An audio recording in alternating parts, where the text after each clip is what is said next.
Apple just held their iPad-focused Let Loose event where they announced new iPads, new accessories and big updates to their Pro apps, Final Cut Pro and Logic Pro. But should you, someone who makes music on their iPad, care?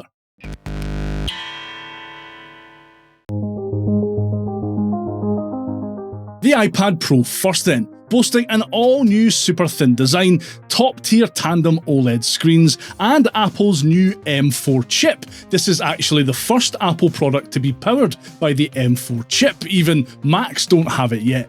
This is the biggest update to the iPad Pro in years. It's exciting, it's fresh, and if you use your iPad for music production in apps like GarageBand for iOS, for example, you probably shouldn't buy this. When it comes to music production, it is nigh on impossible to hit the performance ceiling on any iPad Pro model from the last couple of years, especially if your main DAW is GarageBand, and even if you plan on moving over to Logic Pro or Loopy Pro or Cubasis 3 in the future. Now, having said that, if you use your iPad for other creative tasks like illustration, animation, or video editing, the raw power of the M4, coupled with the iPad Pro's new OLED screens, means you'll probably be able to make the most out of what this new iPad Pro has to offer. If you currently have an M1 or M2 iPad Pro or an M1 iPad Air, unless money is no object and you just want Apple's latest and greatest, you probably shouldn't upgrade to this M4 powered model really. If you're coming from an older iPad model or want to upgrade from a base model, then yeah, this is the best iPad experience money can buy, and you'll definitely notice a large difference in performance and a large gaping hole in your wallet. These new iPad Pros are even more expensive than the previous models. In the UK, for example, the base model 256GB 11-inch M4 iPad Pro costs £999, up from £899 for the previous model. The 12.9-inch M4 iPad Pro starts at a whopping £1,300. That's a big old chunk of change, though note that the base storage has doubled since the previous iPad Pro models. With all that said, I'm still really excited to see what these new iPads are capable of and how Apple will make use of all that power in the future.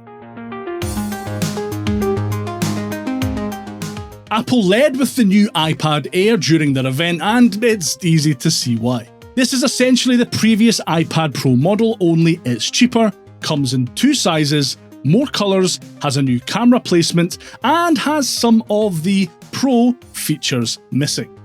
Specifically, the new Airs lack the wide-angle camera that the M2 iPad Pros had. Boo-hoo.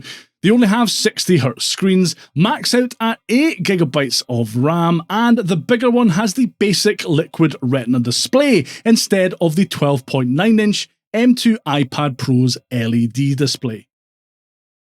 Performance-wise, the M2 chip is still ridiculously fast. I have an M2 iPad Pro and it has dealt with anything and everything I've thrown at it without breaking a sweat.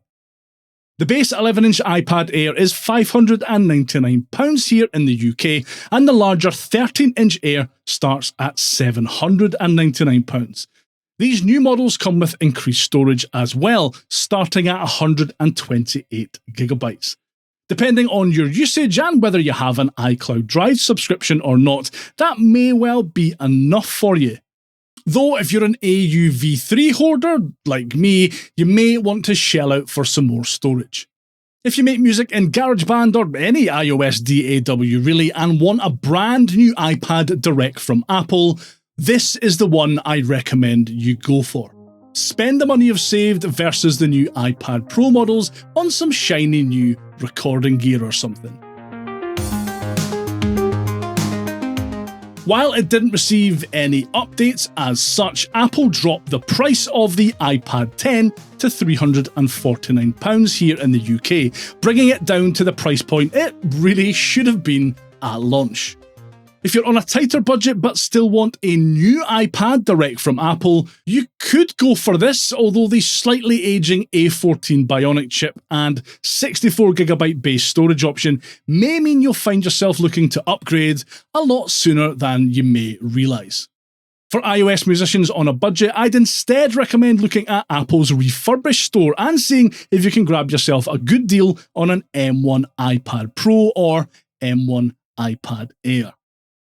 And this is what Apple's current iPad lineup looks like. Note that they got rid of last year's 9th generation iPad.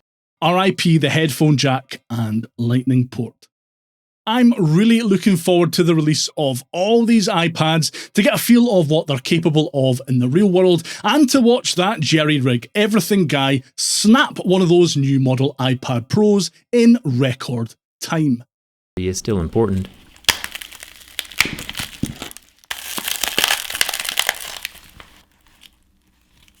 Perfect. If you enjoyed this video, give that like button a good hard slap. I really appreciate it and it helps more people see this video. I did mention at the top of the video that Apple announced updates to their Pro apps, including Logic Pro for iPad. For more info about what's coming when that releases on May 13th,